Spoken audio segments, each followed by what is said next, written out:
Hello and welcome to Justice. I'm Judge Jeanine Pirro. Thanks for being with us. Breaking news tonight reports a 24-year-old British national is the leading suspect in the barbaric beheading of American journalist James Foley.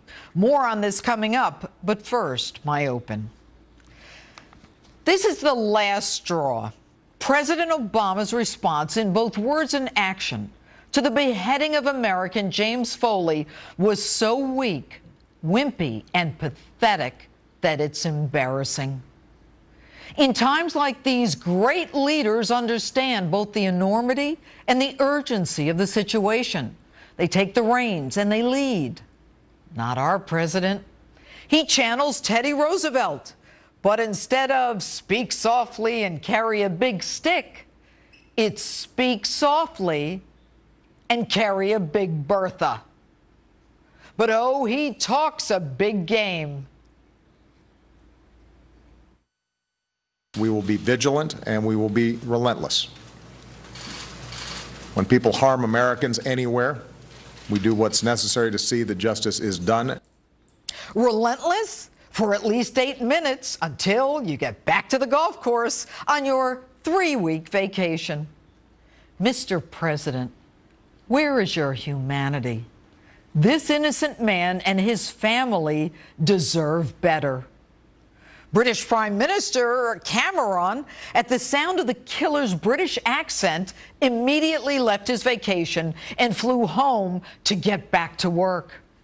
Americans are justifiably outraged and wonder if you are disengaged, tired, overworked, bored, or just clueless.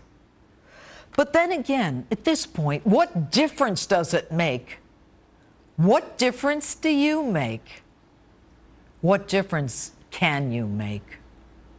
There are no words to describe the horror, the savagery, the beheading of James Foley, to describe the agony of his mom and dad who for 2 years, while ISIS held him hostage, fought to bring him home. We're the greatest country on earth. We're Americans. They'll bring him home. Yes, hope does spring eternal. But there are no words to describe the disappointment when nations far less powerful bring their hostages home while the greatest, most powerful nation on earth does not.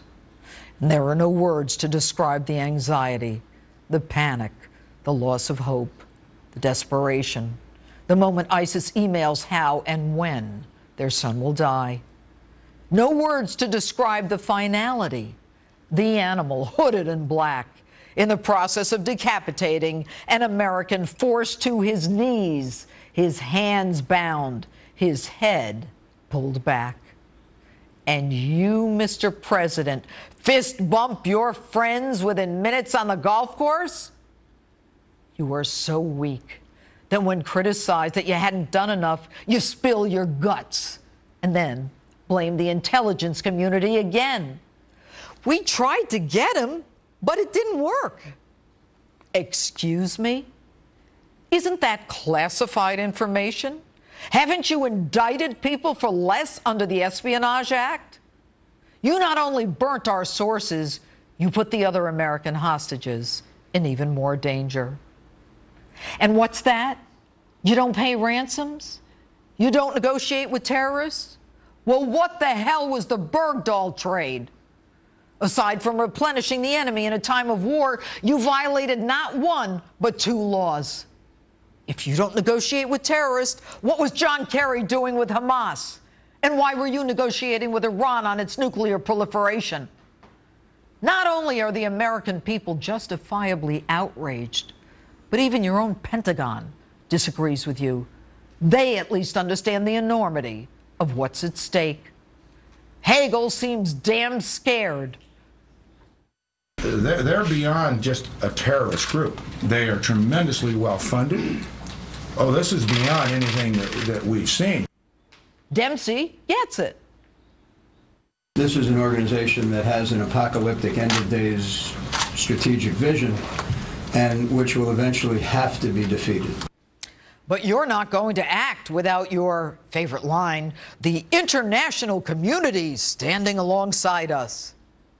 Mr. President, Why do we need someone to stand alongside us? I didn't see anyone standing alongside James Foley. He was alone in that desert, his blood staining the sand. He was an American, our son. And you play golf. But hey, good news, you put Eric Holder in charge. Really? You want to prosecute these guys? Mr. President, you don't have a clue. This is an act of war. These are crimes against humanity. Why not just admit it? You don't want the job. You want the perks, the vacations, the golf. You don't want the responsibility. You can't make a decision. You live in a make-believe world colored with vanishing red lines. Well, that just doesn't cut it for us anymore. Stop being a spectator and start being a leader. What are you waiting for? What is your goal? And people like this ultimately fail. Wishing and hoping doesn't cut it. Hitler failed, but only after he killed 6 million people.